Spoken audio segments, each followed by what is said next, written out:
Madam President, if I may. Majority Leader. Thank you. Madam President, before we proceed, may I just be allowed to recognize some guests from the gallery, guests of Senator Legarda, Regional Director John Montero of BJMP Region 6, and Mr. Sergio Dava Jr. of the Provincial Government of Antique. Also, guest of this representation is Kasim Mirza from the University of Santo Tomas. We welcome all of them in this August chamber. We welcome you to the Senate. Madam President, having closed the period of interpellation, may I be allowed to respectfully move that we resume consideration of Senate Bill number 1511 under Committee Report number 15. This is the bill strengthening the protection of parents against hospital detention. I so move, Madam President.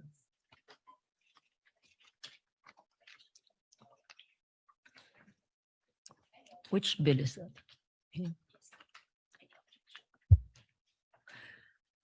Any objection? Hearing none, the motion is approved and consideration of the said measure is now in order. Please proceed. Thank you, Madam President. This juncture, I move to open the period of individual amendments and with the consent of the body, may we recognize, Madam President, Senator Risa Ontiveros, and to propose, not proposing na.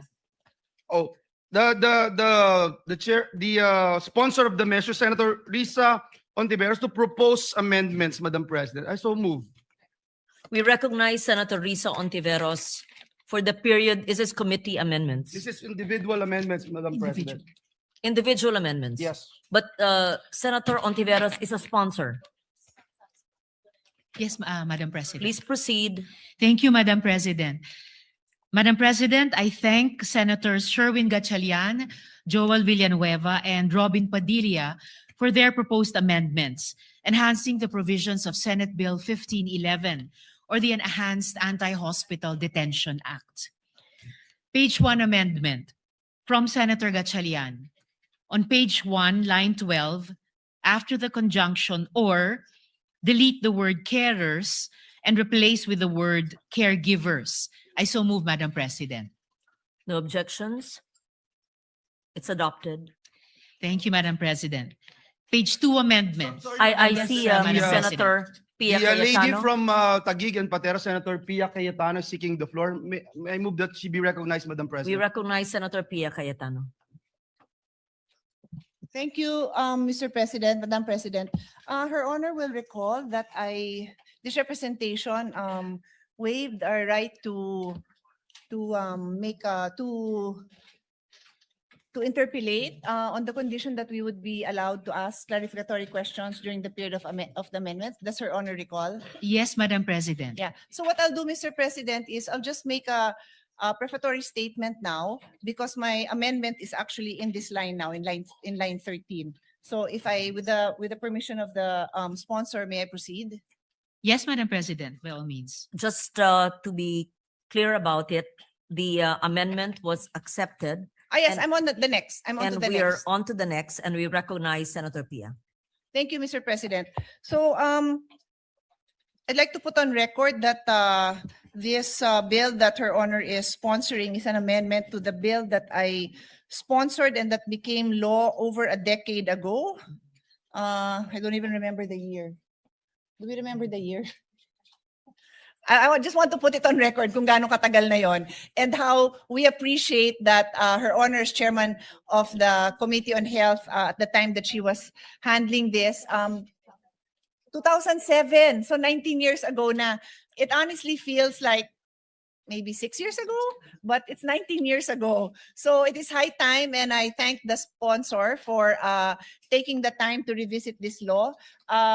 Even after we passed it, we received many reports on how the situation of yung detention of patients has improved, but then we would still continue to have to intervene many times because this situation still kept coming up. So this representation is thankful that we have the opportunity to strengthen this law even further.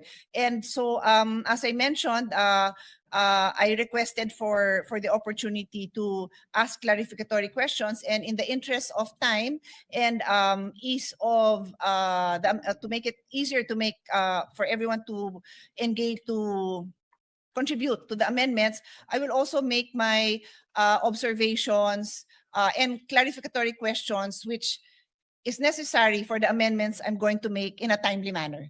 So on that note, Madam President, my amendment is still on page 1, and that is why I stood up now. It is on line 13. So I will read the provision for everyone's understanding. And of course, if we have, we don't really need it naman. It's not a complicated line, but I just want to explain the nature of my amendment. So the existing provision with the amendment of Senator Gatchalian reads, it shall also be unlawful to detain the relatives, representatives, or caregivers of such patients, as well as the newborn child in the case of maternity patients. So that is where my question is. On line 13, there is reference to the newborn child. What I'd like to point out, Madam President, is that does Her Honor think there is a need to indicate and to insert the proper descriptive lines, whether the newborn child is fully or partially recovered or may have died? Because this is a phrase that is found in the previous paragraph with reference to a patient. And I read, this is the existing provision. The detention of patients who have fully or partially recovered or have been adequately attended to or may have died. So may clarification na gano'n, na yung status ng patient, whether nag-recover siya partially or fully or namatay, covered siya. So I'm also asking now, should we make that same clarification for the newborn? Kasi po, yung nakita kong mga cases, ilalaban pa talaga ng ospital, patay na. Hindi naman sinabi sa batas yun na patay na. Buhay pa. So this representation feels it won't hurt to add those lines. We submit this, Madam President, I do agree with the gentlewoman from Taguigan Pateros that it would not hurt to include that qualification if she so desires. Okay.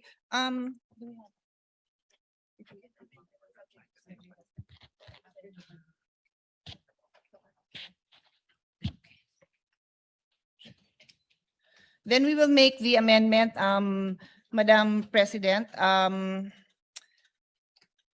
I can get back to Her Honor. It's a very simple line naman. So let me just propose it. We can proceed so we don't delay. And then I'll get back Yes. to this line. Yes, Simple Madam lang naman. President. It will I'll be, ask my legis staff as well to yes, formulate of course. this. I would just like to clarify, before this, we accepted the amendment, and this will be another sentence, the next sentence. May you just please read it, and then we say subject to style, or depending on the consultation with the sponsor. Yes. Well, The more main, or less subject to style, it would be newborn child who has fully or partially recovered or who has been adequately attended to or who may have died. Similar to the above provision. We submit, Madam President, subject to style.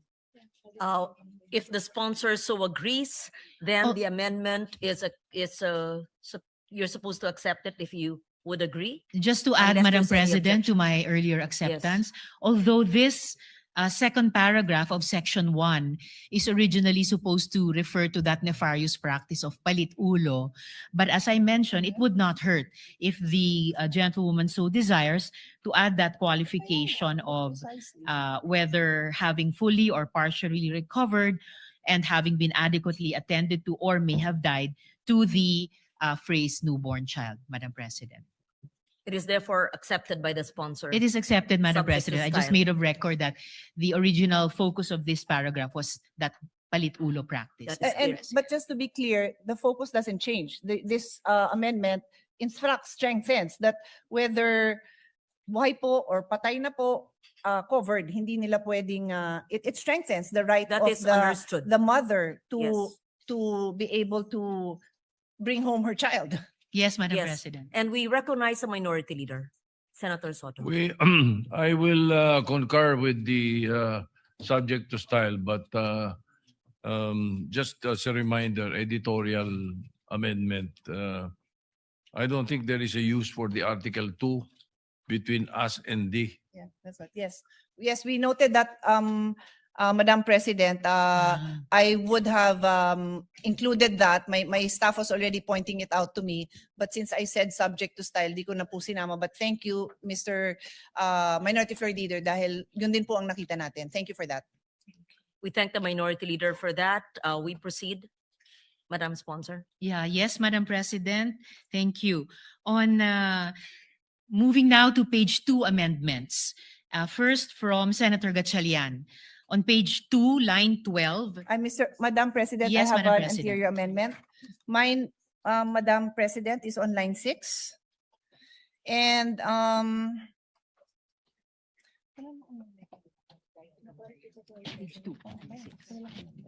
so actually, there may be no need for an amendment. It's just to clarify the intention here so that again, when this bill, when these amendments become law, we make it very clear what the legislative intent is. So I'd like to read this into the record so that our colleagues who are following along with us can follow the discussion. No? This paragraph is about the patient who expresses a desire to be admitted to a non-private room and yet naipasok siya sa private room. So, explain ko lang po ang concern ko. No? So, I'll read that paragraph first. The amendment of the sponsor states, patients who stayed in private rooms shall not be covered by this act. So, ibig sabihin, hindi ka pwede mag-avail ng itong anti-detention kung nasa private room ka. Unless the said patient, notwithstanding one's expressed desire to be admitted to a non-private room, was admitted to a private room for the following reasons. A, no non-private room is available in the hospital, medical city, etc. B, the physician or other medical professionals of the hospital, medical clinic, or other facility deemed it to be in the best interest of the patient to be admitted. So the observation and the legislative intent that I want to put on record is on letter B, na kaya naipasok sa private room ang pasyente dahil yung doktor niya or other professional, medical professional of the hospital or health center deemed it in the best interest of the patient to be admitted. Yun ho ang intention, tama ba, Madam Sponsor? That's right, Madam President. Okay.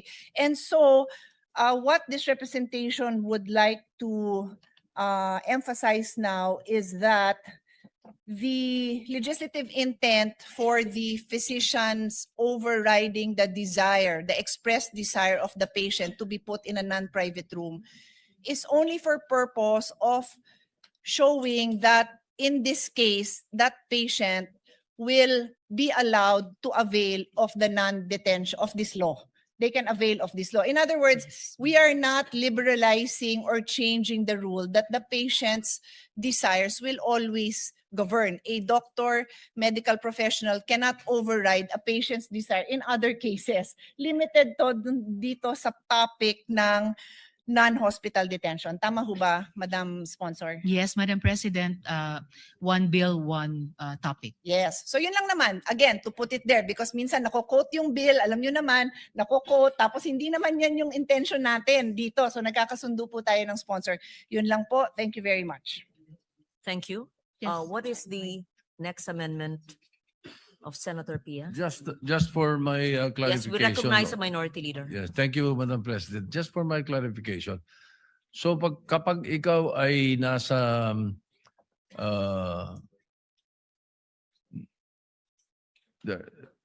in a private room, you know, you're in a private room, the law does not apply to you?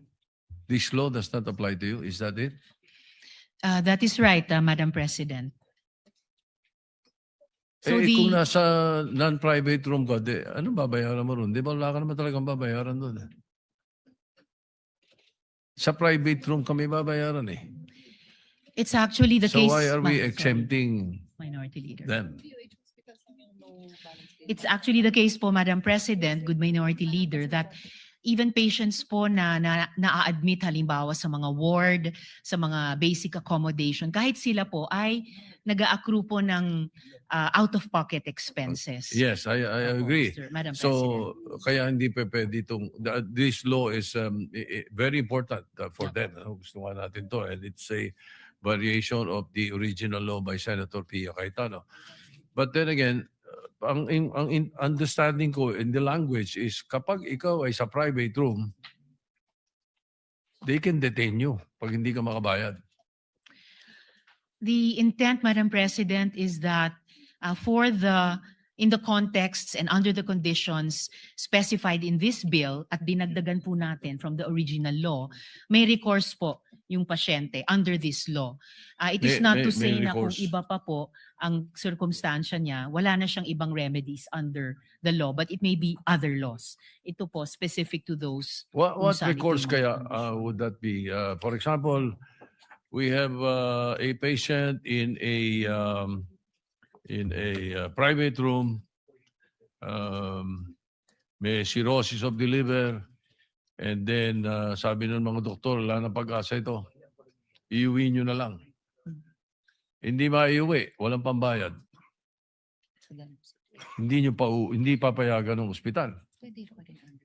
They do not fall in the category of this law. Or this bill, I'm sorry. Unfortunately, Madam President, in the case of that patient, yung medical decision po ng attending physician niya ang magpe-prevail. Well, The answer, if Her Honor will allow. Certainly, Madam Yeah, President. at May the least, sponsor, yes. thank you. At Senator least Pia. during the time that we sponsored the original bill, iba lang yung requirements ng private hospital. They have the liberty to, nagpapauwi naman yan sila, and we really don't support any detention under any condition. But because they chose a private room, minsan ang mahal din talaga ng rooms na pinipili nila, may iba silang kondisyon. So they may be requiring promissory note, guarantor, ang daming requirements bago nila palabasin. In this case, very specific yung rule na no detention. And then later on in other provision, there are also requirements pa rin to produce something. But that is what the law is dictating. Hanggang dito lang ang pwede nyong i-require.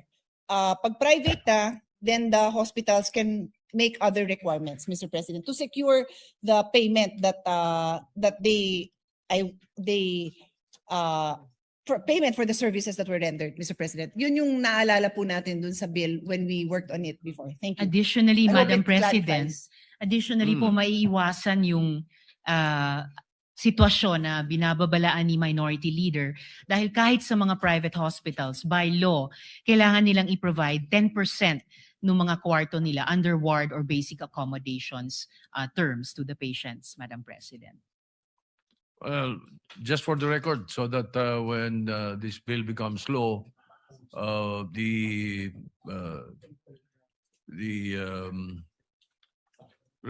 not resolution, but the explanation of the sponsors are placed on record. So just in case it is questioned on this particular issue. And the I point just of the wanted to minority place that leader on is the record. protection on the part of those availing Yes, of so the those who cannot pay. who Anyway, cannot pay, but in a yes. private room. we just Yes. wanted to place it on record. Thank you. Thank you. Thank you.